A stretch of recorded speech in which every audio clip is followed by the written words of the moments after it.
Welcome to another production of property गपशप। पिछले चंद सालों में रावलपिंडी इस्लामाबाद के अंदर डीएचए की एग्रेसिव एक्सपेंशन का सिलसिला बड़ी तेजी के साथ हमें नजर आ रहा है और इसी सिलसिले का की एक नई शक्ल हमें इस्लामाबाद के जोन 4 में मरगला ऑर्चर्ड्स के नाम से भी नजर आना शुरू हो गई है। जो लोग रावलपिंडी इस्लामाबाद की रियल एस्टेट इंडस्ट्री के साथ वाबस्ता हैं वो तो थोड़ा बहुत इसके बारे में जानते हैं, लेकिन बहुत ज़्यादा बर्निंग क्वेश्चंस भी हैं लोगों के, जैसे ये सोसाइटी किसकी है, इसमें डीएचए का क्या किरदार है, यहाँ पर प्रॉपर्टी किस तरह परचेज की जा सकती है, क्या कीमतें चल रही हैं और क्या यहाँ पर प्रॉपर्टी का अलॉटमेंट लेटर जो है वो डीएचए का होगा या किसी और सोसाइटी का होगा। इन सारे सवालात का जवाब देने के लिए डीएचए इस्लामाबाद की मैनेजमेंट की तरफ से कल एक ब्रीफिंग इवेंट का इनेकाद किया गया जो कि मरगला ऑर्चर्ड्स की साइट पर था, जिसमें मैं और मेरे टीम मेंबर भी वहाँ पर मौजूद थे। सबसे पहले मैं आपको इन सवालों के जवाब देने से पहले आपको साइट पर लेकर चलता हूँ। इस वक्त स्क्रीन पर आपको गूगल इमेज को यूज़ करते हुए एनिमेशन नज़र आ रही होगी, जिसमें आप देख सकते हैं आपको पार्क रोड नज़र आ रहा है। उस पार्क रोड पर कॉमसेट यूनिवर्सिटी है। कॉमसेट यूनिवर्सिटी के बिल्कुल अपोजिट साइड पे मारगला ऑर्चर्ड की साइट है और दूसरी तरफ पार्क रोड पर ही एक सड़क जो है वो मारगला इनक्लेव की तरफ जा रही है। बोटेनिकल गार्डन आपको नज़र आ रहा है और मारगला इनक्लेव और मारगला ऑर्चर्ड्स के दरमियान आपको एक डॉटेड लाइन नज़र आ रही है। ये बेसिकली फ्यूचर में यहाँ से इसको कनेक्ट कर देंगे।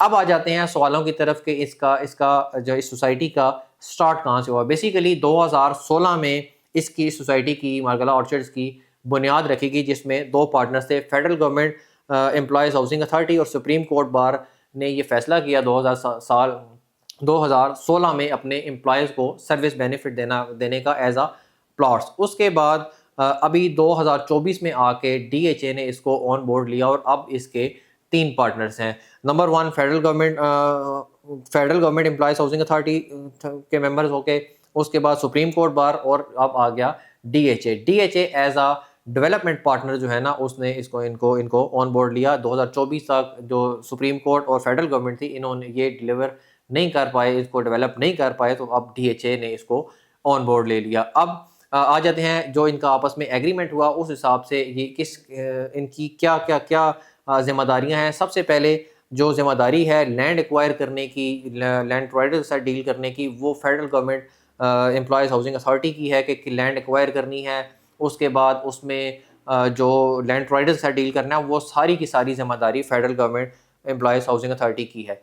और डेवलपमेंट करने की पूरी सोसाइटी को, मारगला ऑर्चर्ड्स को जिम्मेदारी वो डीएचए की है। इसमें फिजिकली तौर पर जो सुप्रीम कोर्ट बार के मेंबर्स हैं उनका कोई किरदार यहाँ तक नहीं है। अब आते हैं जी कि प्लॉट्स कौन कौन से आपको मार्केट में मिलेंगे। 3 कैटेगरीज के प्लॉट जो है ना वो आपको इस वक्त मार्केट में मिलेंगे। नंबर 1 जो फेडरल गवर्नमेंट एम्प्लॉयज़ को जो अलॉटमेंट मिली हुई थी वो प्लॉट आपको मिलेंगे जो इंडिविजुअल्स के नाम पे होंगे। उसके बाद आपको मिलेंगे सुप्रीम कोर्ट बार के जो मेंबर होंगे जिनको अलॉटमेंट मिली थी वो मिलेंगे। और तीसरे नंबर पर आपको मिलेंगे लैंड प्रोवाइडर्स के प्लॉट, जो कोई अगेंस्ट लैंड जो है ना वो आपको जो मार्केट में उन्होंने जो फेडरल गवर्नमेंट की तरफ से उनको अलॉटमेंट की गई वो प्लॉट आपको इस वक्त मार्केट में मिलेंगे। अब इसमें भी 2 कैटेगरीज हैं, जिसमें दो कैटेगरी है। इसमें एक ऑडियंस के प्लॉट मिलेंगे आपको और एक मिलेंगे जिनमें कोई डेवलपमेंट चार्जेस या सरचार्ज वगैरह भी आपको नजर आएगा। जो तो प्लॉट फेडरल गवर्नमेंट एम्प्लॉयज़ को मिले हुए थे उनमें आपको इंस्टॉलमेंट प्लान नजर आएगा, उनमें सरचार्ज हो सकता है या उनमें डेवलपमेंट चार्जेस भी आपको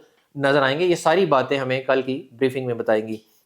उसके बाद जो सुप्रीम कोर्ट बार के मेंबरान थे उनको उनके प्लॉट ऑलरेडी क्लियर होंगे। जो जब उनको 2016 में अलॉटमेंट की गई तो उन्होंने फ़ौरन ही उस वक्त जो है ना वो इनको ऑलरेडी क्लियर कर दिया था। और जो एम्प्लॉयज़ फेडरल गवर्नमेंट के एम्प्लॉयज़ थे उन्होंने इन प्लॉट्स को इंस्टॉलमेंट जो है ना वो कैरी फॉरवर्ड करने का फैसला किया। और अब तीसरे नंबर पर जो प्लॉट लैंड प्रोवाइडर्स को मिले हैं उनमें भी अभी तक कोई भी डेवलपमेंट चार्जेस नहीं है, वो प्लॉट भी ऑलरेडी क्लियर होंगे। और कल कोई डेवलपमेंट चार्जेस लगते हैं या कोई भी जो है ना वो चार्जेस ऐड होते हैं तो उनका कुछ कह नहीं सकते, लेकिन ये आज तक ही ये इसमें जो है ना वो डेवलपमेंट चार्जेस दो तरह के मैंने आपको एक्सप्लेन कर दिए हैं। अब आ जाते हैं कि यहाँ पर अलॉटमेंट लेटर आपको कौन सा मिलेगा।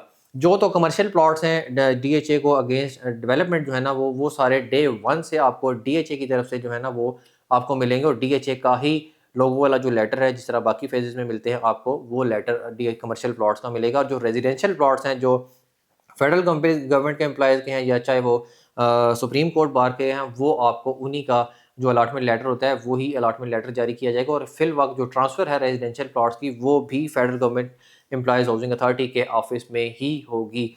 टिल जब तक ये सारी सोसाइटी मार्गला ऑर्चर्ड जो डीएचए ने तकरीबन 3 से 4 सालों में जो डेवलप करनी है, बिल्कुल कंप्लीट पोजीशन तक जो है ना वो रेडी कर देनी है, तब तक सारी ये डेवलप जो ट्रांसफ़र है वो फेडरल गवर्नमेंट एम्प्लॉयज़ के ऑफिस में होगी, और उसके बाद एक नया सिलसिला शुरू होगा जिसमें आपको जो डीएचए का अलॉटमेंट लेटर है या रिवाइज अलॉटमेंट लेटर वो डीएचए का मिलना शुरू हो जाएगा। कल की ब्रीफिंग के अंदर ही एक साहब बैठे हुए थे जो कि ना डीलर नहीं थे, वो एंड यूज़र थे। उन्होंने कहा जी कि मैं एंड यूज़र हूँ, और उनका ये सवाल था कि कल जब पोजीशन मिल जाती है, लोग यहाँ पर घर बनाते हैं, तो क्या हमें यहाँ पर डीएचए की फैसिलिटीज़ हमें मिलेंगी जिस तरह डीएचए फ़ेज़ 2 में, फ़ेज़ 1 में या फ़ेज़ 5 में बाकी डीएचए के फ़ेजेज़ में मिल रही हैं। तो आगे से जो रिप्रेजेंटेटिव वहाँ पर खड़े हुए थे डीएचए के, उन्होंने कहा यस, आपको सारी सहूलियात जो है ना वो डीएचए की मिलेंगी। इससे बस इससे ये बात इससे ये साबित होता है कि इस्लामाबाद के ज़ोन 4 में 2 फ्रंट्स जो है ना वो डायरेक्टली तौर पर डीएचए के खुल चुके हैं, मार्गला एनक्लेव और मार्गला ऑर्चर्ड्स भी।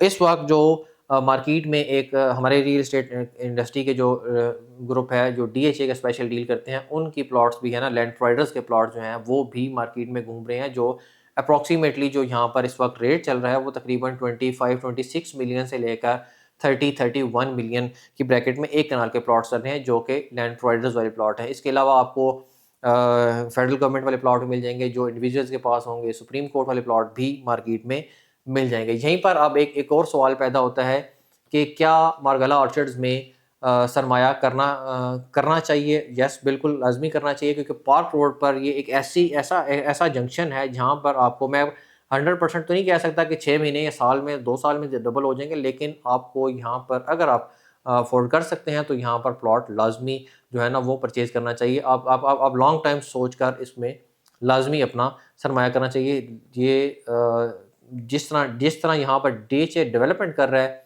आप देख लें कि हमने 2024 में जब डीएचए ने इसको ऑन बोर्ड लिया, उस वक्त हम देखते थे कि यहाँ यहाँ पर हमें टीले, फसलें वगैरह सब कुछ नज़र आती थी, लोकल थोड़ी बहुत आबादी वहाँ पर हमें नज़र आती थी। लेकिन कल जो है ना वो जो डीएचए कल जो हमने यहाँ पर ड्रोन शॉट किया, तकरीबन आप कह लें कि 100% नहीं तो 80-85% जो है ना वो लैंड पर जो है ना वो ब्लेड लगा दिया गया।